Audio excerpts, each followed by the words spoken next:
So recently we did a funeral here at the parish in December, actually. And usually, if you've been to funerals here, typically what I'll do, I'll give the family an option.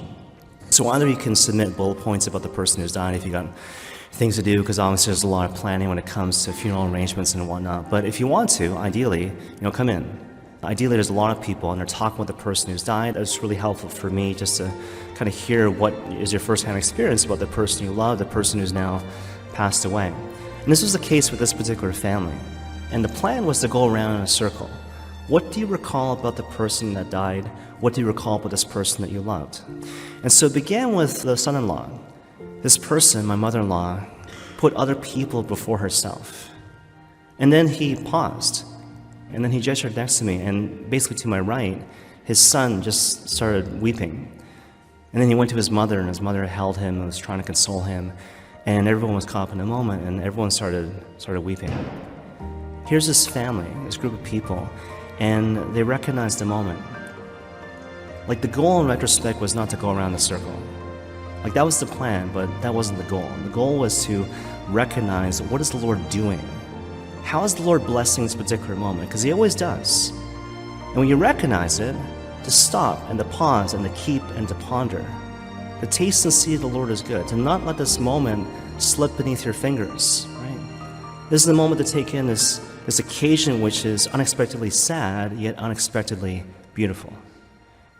It just so happens before the conversation was over, there was another beautiful moment.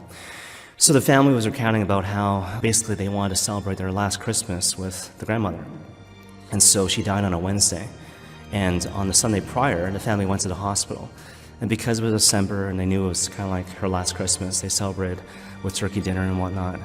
And the grandson was feeding her, and then all of a sudden it was time to leave.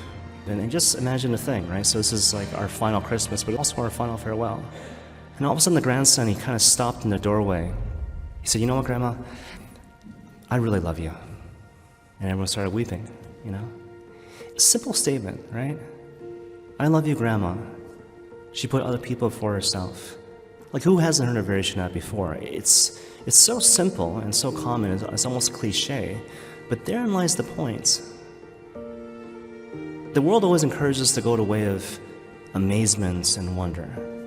The gospel invites you in a certain sense to do the opposite. Recognize that the Lord often comes to you disguised as your ordinary life, very much couched in the simple and the humble and the ordinary. And the invitation is to not let these things slip through your fingers. Recognize God manifesting His extraordinary grace and presence in ordinary things.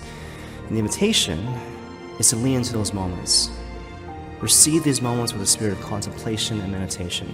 Taste and see that the Lord is good. Keep and ponder these beautiful, unexpected moments of grace.